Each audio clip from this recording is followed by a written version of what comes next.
విహారీ టీవీకి స్వాగతం. వార్తల ముందుగా ముఖ్యాంశాలు.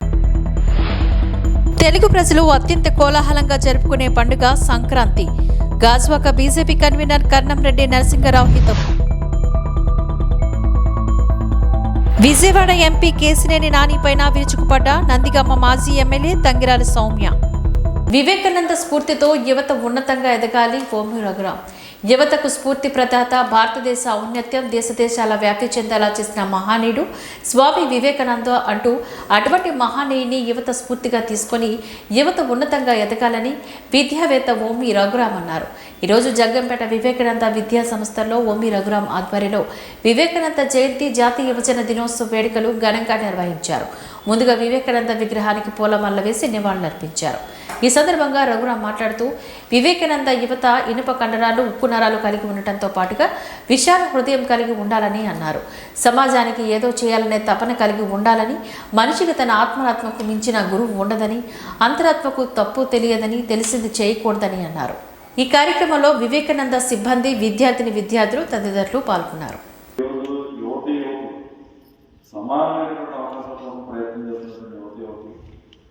సమానంగా దాన్ని యూటిలైజ్ చేసుకోవాల్సిన అవసరం ఉంది. అవకాశాలు అందరికీ సమానమైన అవకాశాలు ఉన్నాయి. కాన్స్టిట్యూషన్ అందరికీ సమానమైన అవకాశాలు కల్పించి ఈ యువజన దినోత్సవం రోజునైనా సరే మనం ఒక లక్ష్యాన్ని నిర్దేశించుకొని ఆ లక్ష్యాన్ని సాధించుకోవడం కోసం మనం ఏ ప్రయత్నం చేస్తున్నామో ఆ ప్రయత్నం చేసే దిశగా మనం అందరూ కూడా ముందుకు వెళ్తే ఆ రోజు నిజంగా యువత ముందుకెళ్తారు. ఈ దేశంలో 50% యువత ఉన్నారు. యువత తలుచుకుంటే సాధించలేనిది ఏది లేదు. భవిష్యత్ తరాలను నిర్మించేటటువంటి వాళ్ళు సమాజంలో ఉన్నటువంటి లోటుపాట్లు సరిచేయాల్సినటువంటి బాధ్యత యువత మీద ఉంది. కానీ ఈరోజు యువత ఆ విధంగా ఆలోచిస్తున్నామంటే చాలా తక్కువ మంది, అతి కొద్ది మంది మాత్రమే వెళ్ళినట్టు పరిస్థితి చేస్తూ ఉంటారు. కాబట్టి మీరు ఆలోచన చేయండి. మీ భవిష్యత్తు కోసం మీరు ప్రయత్నం చేయండి. కుటుంబం బాగుండడం కోసం మీరు ప్రయత్నం చేయండి. అంతేగాని అలక్షల్పగా తిరుగుతూ నేను చాలా మంది చూస్తాను. ఉజ్వలమైనటువంటి భవిష్యత్తు ఉంది. చిన్న పొరపాట్ల వల్ల చిన్న వయసులో చనిపోతున్న స్టూడెంట్స్ చూస్తాం. అనవసరమైనటువంటి విషయాలు దూరి యాక్సిడెంట్లు చేసుకుని 10th క్లాస్ వెళ్ళి బ్యాక్లాగ్ ఉంది, పరీక్ష రాస్తారంటే చచ్చిపోయినటువంటి స్టూడెంట్స్ ఉన్నారు. నిన్న మనం నెల రోజులు చూస్తే బోర్డుల మీద కనబడుతున్నాయి శ్రద్ధాంజలి బోర్డు చిన్న కుర్రోడు.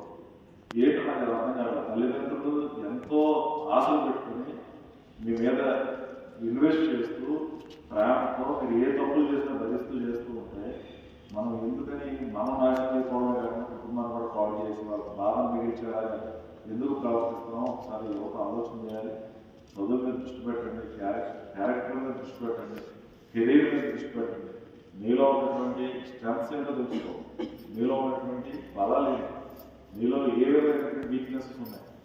వాయిదా రాకుండా పని చేయడానికి ఇష్టపడలేదా, చదవాలనుకున్నప్పుడు చదవలేకపోతున్నా, ఫ్రెండ్స్తో తిరుగుతున్నా, మొబైల్ ఎక్కువ చూస్తున్నా, టీవీ ఎక్కువ చూస్తున్నా, ఇవన్నీ నీలో ఉన్నటువంటి బతకాల బలహీనతలను కనుక నువ్వు తగ్గించుకోగలిగితే ఖచ్చితంగా నువ్వు కూడా మంచి వ్యక్తిగా, ఉన్నతమైనటువంటి వ్యక్తిగా తయారయ్యేటువంటి అవకాశం ఉంటుంది. రేపు పొద్దుట సమయం గడిచిపోయిన తర్వాత ఏమి కూడా మనం చేయాలి. వృధా చేసినటువంటి సమయాన్ని ఎవరో తిరిగి తీసుకురావాలి. కాబట్టి క్రమశిక్షణ, వ్యక్తిగతమైనటువంటి క్రమశిక్షణ, కుటుంబం పట్ల క్రమశిక్షణ. కుటుంబంలో మన బాధ్యత ఏంటి, తల్లిదండ్రులను మనం ఏ రకంగా చూడాలి, వాళ్ళు ఏ రకమైనటువంటి హోప్స్ మనమే పెట్టుకున్నారో హోప్స్ మనం ఏ రకంగా నెరవేర్చాలి అనేటువంటి బాధ్యత మనందరికీ ఉండాలి. ఎప్పుడైతే ఉన్నాయో సమాజపరమైనటువంటి సమాజం బాధ్యత కూడా మనం సక్రమంగా నిర్వర్తించేట్టు పరిస్థితి ఉంటుంది. ఇప్పుడు చెప్పినటువంటి విషయాలన్నీ కూడా ఈ రోజు కొంచెం ఇబ్బందిగా అనిపించిన రేపు మా వయసు వచ్చినప్పుడు మీరు పైకి ఇచ్చినప్పుడు ఏది పద్ధతిగా ఉండండి, కరెక్ట్గా ఉండండి, మీ జీవితాలు నాశనం చేసుకున్నాం, మీ జీవితాలు నాశనం చేసుకోకండి, ఇవే చెప్తున్నాం. కాబట్టి ఈ యువజన దినోత్సవం రోజునైనా వివేకానంద చూపించినటువంటి స్ఫూర్తితో యువతకు ఆయన చూపించినటువంటి మార్గం ప్రధానంగా మనం తెలుసుకోవాల్సినటువంటి ఏంటి అంటే మనం బలహీనలను భావించకుండా బలవంతులను భావించండి. శక్తి అంతా మీలో ఉంది, ఎక్కడో లేదు, ఎక్కడో ఎదిగే ప్రయత్నం చేయకండి. మీలో ఉన్నటువంటి శక్తిని మీరు రిలీజ్ చేసుకోండి. మీరు బలంగా, శారీరకంగా బలంగా ఉండండి, మానసికంగా బలంగా ఉండండి. అట్ ది సేమ్ టైం విశాలమైనటువంటి హృదయం కలిగి ఉండండి. నలుగురు ఉపయోగపడేటువంటి మనస్తత్వంతో మనం ఉండండి అనేటువంటి విషయాన్ని మనం ఆచరించి మన జీవితంలో ఉన్నతమైనటువంటి వ్యక్తులుగా అందరూ తయారవుతారని ఆశీర్వదిస్తూ నాకు అవకాశం కలిగించినటువంటి పెద్దలకు ధన్యవాదాలు తెలియజేస్తూ సెలవు తీసుకుంటాను. తూర్పుగోదావరి జిల్లా రాజానగరం నియోజకవర్గంలో జక్కంపూడి రామ్మోహన్ రావు ఫౌండేషన్ ద్వారా ఏర్పాటు చేసిన ముగ్గుల పోటీలు సీతానగరం మండలం వెదులపల్లి గ్రామంలో ఉదయం 10:30 గ్రామ వైఎస్ఆర్ పార్టీ నాయకుడు తన్నీరు త్రిమూర్తులు, డ్వాక్రా వివో సునీత, గ్రామ వాలంటీర్లు ఆధ్వర్యంలో ప్రారంభించారు.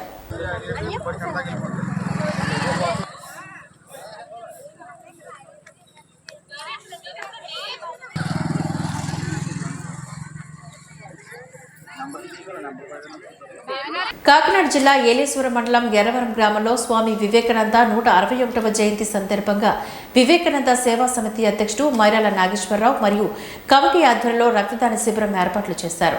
Yeleswaram CHC superintendent doctor Shailaja, doctor A V Ramana, నాయకులు ఏవూరు శ్రీను చేతుల మీదుగా రిబ్బన్ కట్ చేసి రక్తదాన శిబిరాన్ని ప్రారంభించారు. ఈ రక్తదాన శిబిరంలో గ్రామానికి చెందిన పలువురు యువకులు రక్తదానం చేశారు. రక్తదానం చేసిన ప్రతి ఒక్కరికి సేవా సంస్థ సభ్యులు డాక్టర్ల చేతుల మీదుగా శాల్వలు కప్పి జ్ఞాపికలను అందజేశారు.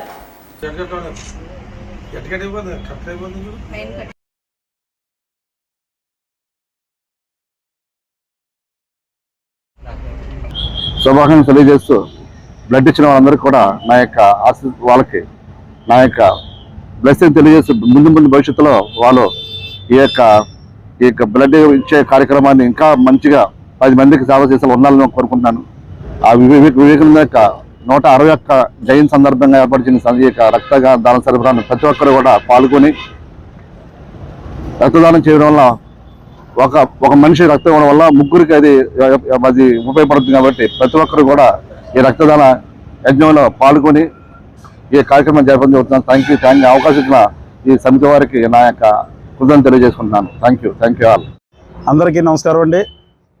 ఈరోజు ఎర్రవరం గ్రామంలో వివేకానంద సేవా సమితి ట్రస్ట్ వారు స్వామి వివేకానంద 161వ జయంతి సందర్భంగా రక్తదాన శిబిరం ఏర్పాటు చేయడం జరిగిందండి. అందులో కూడా మమ్మల్ని అందరినీ ఆహ్వానించినందుకు సేవా సమితి ట్రస్ట్ సభ్యులందరికీ, ముఖ్యంగా మైరాల నాగేశ్వరరావు గారు గత 2 రోజులు బట్టి ఈ రక్తదాన శిబిరం గురించి ఎంతో కృషి చేసి అందరినీ కూడా ఆహ్వానించడం జరిగింది. అందుకు ఈ సేవా సమితి సభ్యులకు ముందుగా శుభాకాంక్షలు తెలియజేసుకుంటున్నాను. అలాగే రక్తదానం అంటే ప్రాణదానంతో సమానం. మనం దాచుకోవడం వల్ల ఏమి ఉపయోగం లేదు. ఈరోజు కూడా గ్రామీణ ప్రాంతాల్లో రక్తదానం చేస్తే ఏదో జరిగిపోతే మనిషి సిక్కిపోతాడు లేదా అనారోగ్యానికి గురవుతాడని ఒక అపోహలు ఉన్నాయి. అటువంటి ఏమీ నమ్మొద్దు. నేను ఇప్పటికి ఇది 17 సార్లు పూర్తి చేసుకుని 18వ సారి రక్తదానం చేయడం జరిగింది. రక్తదానం చేసినప్పుడల్లా కూడా చాలా యాక్టివ్గా ఉంటున్నాం. ఇంకా మునుపటి కంటే ఆరోగ్యంగా ఉంటారు. రక్తదానం చేయడం వల్ల ఎటువంటి హాని కూడా జరగదు, ఎటువంటి సైడ్ ఎఫెక్ట్లు రావు. దయచేసి యువత అంతా కూడా రక్తదానం చేయడానికి ముందుకు రావాలి. ఈ లోపల రోడ్డు ప్రమాదాల వల్ల ఎంతోమంది ఇన్ టైంలో బ్లడ్ అందక చనిపోవడం జరుగుతుంది. ఇలాంటి అన్నిటిని దృష్టిలో పెట్టుకొని యువత ముందుకొచ్చి రక్తదానం చేయాలని చెప్పేసి ప్రతి ఒక్కరిని కూడా నేను విజ్ఞప్తి చేస్తున్నాను. అలాగే ఈ రక్తదానం ఏర్పాటు చేసిన వివేకానంద సేవా సమితి ట్రస్ట్ వారు ఇప్పటికే ప్రతిపాడు నియోజకవర్గాల్లో అనేక గ్రామాల్లో తరచూ ప్రతి నెల కూడా ఈ సేవా సమితి ద్వారా కూడా అనేక గ్రామాల్లో నిరుపేదలు కావని, గర్భిణీలు కావని, అలాగే అగ్ని ప్రమాదం వల్ల ఇల్లు దగ్ధమైన వాళ్ళకి అనేక రకాలుగా సేవలు చేయడం చాలా అభినందనీయం. ఈ సందర్భంగా సేవా సమితి ట్రస్ట్ సభ్యులు ప్రతి ఒక్కరికి కూడా పేరున ప్రత్యేక అభినందనలు తెలియజేసుకుంటున్నానండి. నంటిన వైసీపీ సంక్రాంతి సంబరాలు పల్లె మాదిరిగా ముస్తాబైన ఆర్ట్స్ కళాశాల మైదానం. తెలుగు సంస్కృతి వైభవం ముట్టిపడేలా సాంప్రదాయ సంబరాలు సంక్రాంతి సంబరాలను జ్యోతి ప్రజ్వల్తో ప్రారంభించిన ఎంపీ భరత్. తెలుగు వారి సాంప్రదాయ సంస్కృతి పర్వదినం రాజమండ్రి నగరంలో ముందుగానే అడుగుపెట్టింది. నవ్వుతూ నవ్విస్తూ అందరినీ ఆప్యాయంగా పలకరిస్తూ ఆనందంతో నాట్యమాడించింది. రాజమండ్రి నగరం ఆర్ట్స్ కళాశాల క్రీడా మైదానం శుక్రవారం పల్లె అందాలతో నగరవాసులను ఆకట్టుకుంది. YSR Congress party parliamentary chief Rajahmundry MP Margani Bharat Ram నేతృత్వంలో నిర్వహించిన వైఎస్ఆర్సీపీ సంక్రాంతి సంబరాలకు ఎంపీ భరత్ జ్యోతి ప్రజ్వలన చేసి ప్రారంభించారు. నగరంలోని 42 వార్డుల నుంచి వందలాది మహిళలు, యువతులు, విద్యార్థులు తరలివచ్చి రంగవల్లితో క్రీడా మైదానంలో పల్లె అందాలను తీసుకువచ్చారు. మరోవైపు భోగి మంటలు, వరి ధాన్యం కుప్పలు, చెరుకు గడలు, గంగిరెద్దులు, డూడు బస్వన్నల సందడి, పతంగులతోని యువత సందడి, 2 ఏళ్ల బండ్లు, గుర్రపు స్వారీలు, కోలాటాలు ఇలా అన్ని రకాల తెలుగు సాంప్రదాయాలతో సాంస్కృతిక వైభవాన్ని నగరవాసులు కళ్ళ ముందుంచారు. మరోవైపు సాంప్రదాయ నృత్యాలతో నృత్య కళాకారులు ఆహుతులకు స్వాగతం పలకడం తెలుగు సాంప్రదాయానికి అర్థం పట్టింది. కిందన మిక్సర్లు, వెట్ గ్రైండర్లు, మిక్సీలు, అవెన్లు ఇలాగ ఎన్నో కార్యక్రమాలు చేస్తూ ఉన్నాము. మరి ఇవాళ నేను కూడా ఊహించలేదు ఇంతమంది మహిళా లోకం తరలి వస్తారని. మరి రాజమహేంద్రవరం నుంచి ఇంతమంది మహిళలు వచ్చి ముగ్గులు పోటీల్లో పార్టిసిపేట్ చేసినందుకు ప్రతి మహిళలకు కూడా ధన్యవాదాలు తెలుపుకుంటూ, ఎప్పుడైతే వాళ్ళు గిఫ్ట్లు గెలుస్తారో సంక్రాంతి ముందరకే వాళ్ళ కుటుంబాల్లో ఆనందాలు వెలుగులు నిండుతాయి. సో ఆ ఒక ఉద్దేశంతో 2 రోజుల ముందరే ఈ కార్యక్రమాన్ని ఏర్పాటు చేశాము.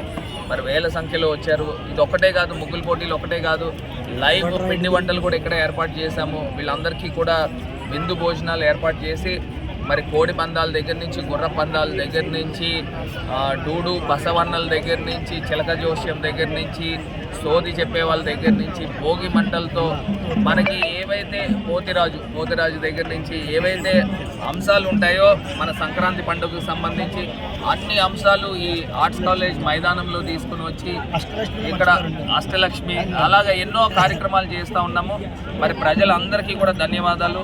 మరొకసారి ఆంధ్రప్రదేశ్ రాష్ట్ర ముఖ్యమంత్రిగా జగన్మోహన్ రెడ్డి గారిని రావాలి, దేవుడు మరింత ఆశీర్వదించి రాష్ట్రాన్ని మరింత ప్రగతి పదంలో నడిపే విధంగా ఆశీర్వదించాలని మనస్ఫూర్తిగా ఆకాంక్షిస్తూ రాష్ట్ర ప్రజలందరికీ కూడా మరొకసారి సంక్రాంతి శుభాకాంక్షలు, భోగి కనుమ శుభాకాంక్షలు తెలుపుకుంటాం. సార్ కోడి పందాలు సాంప్రదాయం కోడి పందాలు అనేసరికి ఒకటి బెట్టింగ్స్కి ఇవన్నిటికి వ్యతిరేకము. మరి మన సాంప్రదాయాన్ని మనం కాపాడుకోవాలి. సో కోడి పందాల వరకు ప్రతి చోట కూడా ఎలవ్ చేస్తున్నారు, కానీ దాన్ని జూదం కింద తీసుకురావద్దని ఒకటే అపీల్ చేస్తూ ఉన్నాం.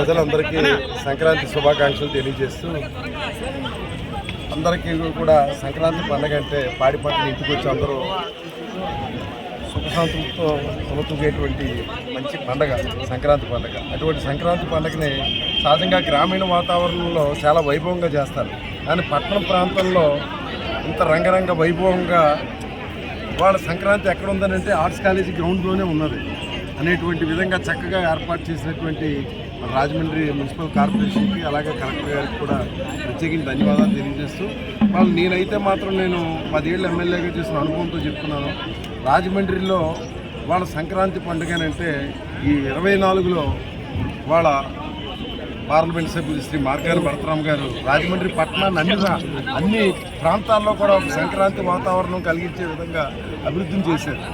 కాబట్టి ఈ సంక్రాంతి పండుగ రాజమండ్రిలో మర్చిపోలేని పండుగగా నేను మాత్రం చెప్పగలనని చెప్పి తెలియజేసుకుంటూ, అలాగే అందరికీ సంక్రాంతి. కాకినాడ జిల్లా గండేపల్లి మండలం గండేపల్లి పోలీస్ వారి హెచ్చరిక, సంక్రాంతి సందర్భంగా కోడి పందాలు కానీ, గుండాట కానీ, పేకాట కానీ మరి ఏ విధమైన జూద క్రీడలు కానీ ఆడవద్దంటూ సంక్రాంతిని సాంప్రదాయ క్రీడల్లో కుటుంబ సభ్యులతో ఆనందంగా జరుపుకోవాలని Gandepalli police station sub inspector Naidu Ramakrishna ఆధ్వర్యంలో గండేపల్లి ప్రజలకు ఆటో అనౌన్స్మెంట్ ద్వారా తెలియపరిచారు. అట్టి చర్యలకు పాల్పడిన వారు కట్టడిగా బాధ్యులు. మరియు సంక్రాంతి పండుగ సందర్భంగా బంధువులకెళ్లేవారు తమ ఇంట్లో విలువైన వస్తువులను భద్రపరుచుకుని వెళ్లవలెను. గండేపల్లి పోలీసు వారి హెచ్చరిక. గండేపల్లి పోలీసు వారి హెచ్చరిక. జనసేన పార్టీ పక్షాన రాజానగరం నియోజకవర్గ జనసేన పార్టీ ఇన్ఛార్జిలో శ్రీ బత్తుల బలరామకృష్ణ గారి ఆధ్వర్యంలో అత్యంత ఘనంగా ముగ్గుల పోటీలు. సంక్రాంతి సంబరాలను పురస్కరించుకొని అందరూ బాగుండాలి, అందరూ సంతోషంగా ఉండాలనే సంకల్పంతో శ్రీ బత్తుల బలరామకృష్ణ గారు రాజానగరం మండలం రాజానగరం గ్రామంలోని 13వ తేదీ మధ్యాహ్నం 1 గంట నుంచి ముగ్గుల పోటీలు నిర్వహించనున్నారు. ఈ పోటీలో పాల్గొనాలని ఆసక్తి ఉన్న మహిళలు తూర్పు గొనుగూడెం సర్పంచ్ గల్ల రంగ వారి భార్య సత్యశ్రీ గారిని, రాజానగరం గ్రామ సీనియర్ నాయకులు సైతిని చల్లారావు గారి భార్య లక్ష్మి. బహుమతుల వివరాలు: ముగ్గుల పోటీలో మొదటి విజేతకు 8 గ్రాముల బంగారం, రెండో విజేతకు 5 గ్రాముల బంగారం, మూడో విజేతకు 3 గ్రాముల బంగారం. పాల్గొన్న వారందరికీ ప్రోత్సాహకర బహుమతులను శ్రీమతి బత్తుల బలరామకృష్ణ గారి, శ్రీమతి వెంకటేశ లక్ష్మి దంపతుల చేత బహుమతి ప్రదానం చేయబడుతుంది. తెలుగు సంస్కృతి సాంప్రదాయాల్లో భాగంగా మన రాజానగర నియోజకవర్గ ముద్దుబిడ్డ బత్తుల బలరామకృష్ణ గారి ప్రోత్సాహంతో సప్త వర్ణాలతో విరబూసిన సంక్రాంతి వేడుకలను పురస్కరించుకొని నియోజకవర్గ స్థాయిలో రాజానగరం, దివాన్ చెరువు, కోరుకొండ, సీతానగరం గ్రామాల్లో జనవరి 13వ తేదీన అత్యంత వైభవంగా రంగవల్లుల నడుమ పుట్టిల్లు, ముగ్గులతో విరిసే హరివిల్లు, ఆనందకరమైన ఆహ్లాదకరమైన ఈ ముగ్గుల పోటీలను ఏకకాలంలో 4 చోట్ల శోభాయమానంగా నిర్వహించనున్నారు. ఈ పోటీలో పాల్గొనే మహిళలకు ఎంతో ఇష్టమైన మహాలక్ష్మి స్వరూపమైన బంగారాన్ని బహుమతులుగా అందజేస్తున్నారు. మొదటి విజేతకు 8 గ్రాముల బంగారం, రెండవ విజేతకు 5 గ్రాముల బంగారం, మూడవ విజేతకు 3 గ్రాముల బంగారం. పాల్గొన్న వారందరికీ ప్రోత్సాహకర బహుమతులను భక్తుల దంపతులచే అందిస్తున్నారు. కళకళలాడే వాకిట రంగవల్లుల అందాలు, కన్నుల పండుగై మనకే సొంతమైన ఆనందాలు. ముగ్గులు పెట్టిన గొబ్బిళ్ళు, ధాన్యాలు, దైవాలు, ఆడబిడ్డల కోలాహలాల సంతోషాలు, సరదాల ఈ ముగ్గుల పోటీలు. నేలకు చేరే హరివిల్లై వెలుగులు పంచే అందాలై, కోటి కాంతులు వెలజిమ్మే గెలుపుకై బంగారు ముగ్గుల పోటీల్లో పాల్గొని ఆడపడుచులు నేలకు చేర్చే రంగుల హరివిల్లును ఆస్వాదిద్దాం. మన భక్తుల వారి సంక్రాంతి సంబరాల ముగ్గుల పోటీల్లో పాల్గొని సంక్రాంతిని మరింత సంబరంగా చేసుకుందాం.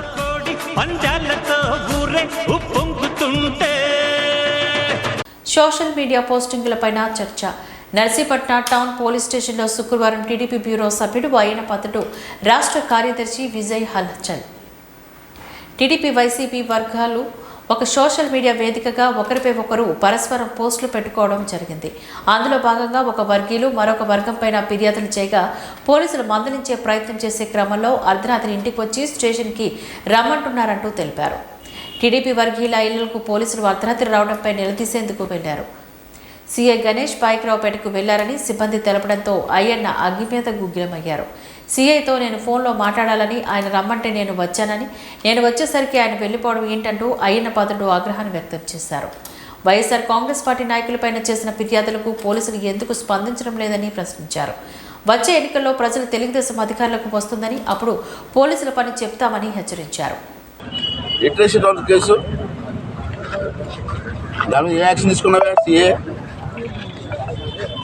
ఎస్పీ గారు, అనకాపల్లి ఎస్పీ గారు చెప్పండి. ఈ సమాజం 2-4 సంవత్సరాలు అయింది చచ్చిపోయి. ఎందుకు చచ్చిపోయాడు, ఎలా చచ్చిపోయాడు ఎవరికి తెలియదు, పోలీసులకు తెలియదు. ట్రేస్ అవుట్ అవ్వలేదు అంటాడు. ఏంటిది? రెండోది ఇక్కడ చూశారు మీరు, గొల్లికొండ మా మండల ప్రెసిడెంట్ నానిబాబు పెద్ద ఆయన 83 నుంచి నాతో ఉన్నాడు పార్టీ నాయకుడిగా. అతన్ని పప్పుచెట్టిపాలెంలో ఒకరు నాయుడు వ్యక్తిలో బూత్ తిట్లు తిడితే రిపోర్ట్ ఇచ్చారు. అన్నారు ఇది రిపోర్ట్ ఇచ్చి సంవత్సరం అయింది సార్. 23లో 24/1/23లో రిపోర్ట్ వస్తే ఈ రోజుకి వచ్చి యాక్షన్ తీసుకోలేదు. ఏం పీకుతున్నారు పోలీసులు? అందరూ ఏం పీకుతున్నారా? ఎమ్మెల్యే పీకుతున్నారా లేదా జగన్మోహన్ రెడ్డి పీకుతున్నారు కూర్చొని? ఇది యాక్షన్ తీసుకోలేదు. 40 years అనుభవం ఉన్నటువంటి నాయకుడు, తెలుగుదేశం పార్టీ సీనియర్ నాయకుడు. దీనికి వెళ్ళిపోయి రాత్రి వెళ్ళిపోయి 10:30 పిలిచేస్తారా? ఏం తప్పు పుట్టి చేస్తారు? ఇంత బానిస పరిస్థితి బతకాల్సలేదు మీరు. ఎక్కడికి వెళ్ళి మీకు జీతాలు వస్తాయి. రెండోది నాగేశ్వరరావు అని చెప్పి ఇలా ఉన్నారు. ఇతను కూడా ఎక్కువగా సబ్జెక్ట్ మీద మాట్లాడుతూ ఉంటారు. జీవోల గురించి కానీ మనం మాట్లాడుతుంటే అతను చెప్పినటువంటి కౌంటర్స్ ఇవ్వలేక, మాట్లాడిన దానికి సమాధానం ఇవ్వలేక చూడండి, ఎయిట్గా లిస్టులు వేసి అందరూ పెరిగేళ్ళే ఆ లిస్టులో ఇతను బొమ్మ వేసి రిలీజ్ చేశారు. ఎవరైతే కేటీఆర్లు ఉన్నారో అందరూ లిస్ట్ వేసి ఫోటో వేసి దాంట్లో నాగేశ్వరరావు గారి ఫోటో పెట్టి ఏంటంటే దీని మీద రిపోర్ట్ ఇచ్చాం. ఇప్పుడు ఇచ్చే రిపోర్టు ఇప్పుడు ఇంటర్వ్యూ ఏంటంటే నర్సీపట్నం టౌన్ పోలీస్ స్టేషన్లో శుక్రవారం సాయంత్రం ఎమ్మెల్యే ఉమాశంకర్ గణేష్ వైఎస్ఆర్ కాంగ్రెస్ పార్టీ నాయకులు హల్చల్ చేశారు. టౌన్ పోలీస్ స్టేషన్కు టీడీపీ సోషల్ మీడియా కార్యకర్తలపైన ఫిర్యాదు చేయడానికి వచ్చిన ఎమ్మెల్యే గణేష్, తెలుగుదేశం పార్టీ నాయకులు కార్యకర్తల ఇళ్లలో గంజాయి నిల్వలు ఉన్నాయి, పోలీసులు సోదాలు నిర్వహించాలి అని అన్నారు. అయ్యన్నపాత్రుడు ఇంటి గోడ మీద మరో 3 నెలల్లో అధికారులకు వస్తామని రాసుకో, ప్రతిరోజు చూసుకో, 30 ఏళ్ళైనా మీకు అధికారం రాదని ఎద్దేవా చేశారు. దాని మీద ఈరోజు మరి పోలీస్ స్టేషన్లో ఫిర్యాదు చేయడానికి వచ్చాం. అయితే ముఖ్యంగా ఏందో చూస్తే అయ్యన్నపాత్రుడు వచ్చాడు. ఇక్కడికి వచ్చి ఏమంటాడంటే వాళ్ళు సోషల్ మీడియా వాళ్ళని ఎవరినో బెదిరించని చెప్పి పోలీస్ స్టేషన్కి రావడం జరిగింది. మేము అదే చెప్తున్నాం. మేము ఏదైతే గంజా వ్యాపారం చేస్తూ మమ్మల్ని బెదిరిస్తున్నారు, మా నాయకులు బెదిరిస్తున్నారు, మా పార్టీ సోషల్ మీడియాను బెదిరిస్తున్నారు, అందరినీ కూడా వెంటనే యాక్షన్ తీసుకోవాలని చెప్పి చెప్పడానికి రావడం జరిగింది. అయితే ఇందాక ఆయన మీడియాతో మాట్లాడుతూ వచ్చిన పని ఒకటి, విమర్శలు ఒకటి. వచ్చిన పని చూడలేదు ఆయన. వచ్చి ఏమన్నాడంటే ఇక్కడికి వచ్చిన తర్వాత జగన్మోహన్ రెడ్డి గారు దొంగ అంటాడు, అలాగే 429 అడుగులు సీఎం అంటాడు, అలాగే ఎమ్మెల్యే పందికమాలి సందర్శన కొడుకు అంటాడు. అసలు ఆ ఎన్నిపతుడు వచ్చిన పని ఏంటో ఇక్కడ మాట్లాడే పని ఏంటో మాకు అర్థం కావట్లేదు. ఈరోజు ఈ రాష్ట్రంలో పందికమాల సన్నాసిన కొడుకు ఎవడన్నాడంటే అది ఎన్నిపతుడు. ఎవడే తెలీదు, వచ్చిన పని నువ్వు చూసుకోవడం అనేసి ఎమ్మెల్యే పందికమాల సందర్శన కొడుకు. మరి సీఎం గారు దొంగలు ఎవరు అసలు? ఈరోజు రాష్ట్రంలో దొంగలు ఎవరు? ఆనాడు తెలుగుదేశం ప్రభుత్వ హయాంలో ఈ రాష్ట్రాన్ని దోచుకున్న దోపిడీ దొంగలు అయ్యింది పద్ధతి చంద్రబాబు కాదని అడుగుతున్నా. 420 ఎవడని అడిగితే ఈరోజు రాష్ట్రం మొత్తం మీద 420 నా కొడుకులు ఎవడంటే అయ్యింది పద్ధతి చంద్రబాబు ప్రతి ఒక్కటి చెప్తారు. ఈ మమ్మల్ని విమర్శిస్తావు నువ్వు. మరి ఇక్కడ పోలీస్ స్టేషన్కి వస్తావు అంటే ఇప్పుడు ఏంటంటే ఎన్నికలు ఇంకా 2 ఏళ్ళు ఉన్నాయి కనుక ఏదో రచ్చ చేయాలి. టౌన్లో అమ్మాబాయ్ అయ్యింది పద్ధతి వెళ్ళిపోయి పోలీస్ స్టేషన్ మీద కంటే ఒక ఊపు వస్తుంది. ఏంటి ఊపోది? నీకు ఊపేది లేదే, అయిపోయింది. నీకు ఊపడానికి జీవం లేదు కానీ నువ్వు అందాక పడుకో. ఏమంటాడంటే ఇక్కడ పోలీసులు అంటాడు విపరీతమైన విమర్శలు. అధికారులకు వస్తే ఫుట్బాల్ ఆడతాడంటే పోలీసులు. ఎంత దారుణం సార్ అది? అంటే గత కొన్ని సంవత్సరాల నుంచి కూడా పోలీసులు ఏ విధంగా విమర్శిస్తారో మనం చూస్తున్నాం. ఇప్పుడు మళ్ళీ కొత్తగా ఫుట్బాల్ ఆడతాడంటే పోలీసులు. ఒకటే తెలుసుకోవాలి అయ్యింది పద్ధతుడు, పోలీసులు కానీ తలుచుకుంటే నీకు ఫుట్బాల్ ఆడడం వచ్చో లేదో నాకు తెలియదు కానీ ఆ పోలీసులు కానీ తలుచుకుంటే అబీస్ సెంటర్ నుంచి గొడ్లు లోడ్ చేసుకుంటే ఇక్కడ వరకు ఒక పోలీస్ స్టేషన్ వరకు కూడా ఫుట్బాల్ ఆడతారు పోలీసులు. అది కానీ తలుచుకుంటే అది మర్చిపో. నువ్వు ఎలాంటి ఎప్పటి నుంచో నువ్వు పోలీసుల మీద చేస్తుంటే పెద్ద వీరుడిని సూర్యుని అనుకుంటాం కానీ వాళ్ళు కానీ ఒక తెలుసుకుంటే 5 నిమిషాల్లో నేను కొట్టే పరిస్థితి ఉంటుంది. ఆ విధంగా తెచ్చుకోకని చెప్పి మరి ఈ విధంగా అంటే ఇంకోటి అంటాడు 3 నెలల్లో వార్నింగ్ వస్తుంది, 3 నెలల్లో గవర్నమెంట్ వచ్చేస్తుంది, మీ ఎందుకు చూస్తా అని చెప్పి ప్రతి వాడు చెప్తాడు. మీ ద్వారా చెప్తున్నా అయింది బాధడికి నువ్వు ఇంటి గోడ మీద రాసుకో, మరో 3 నెలలు అధికారులకు వస్తాను రాసుకో, రోజు ఉదయం వచ్చి చూడు ఉందో లేదో, చెరిగిపోతే మరి రాసుకో.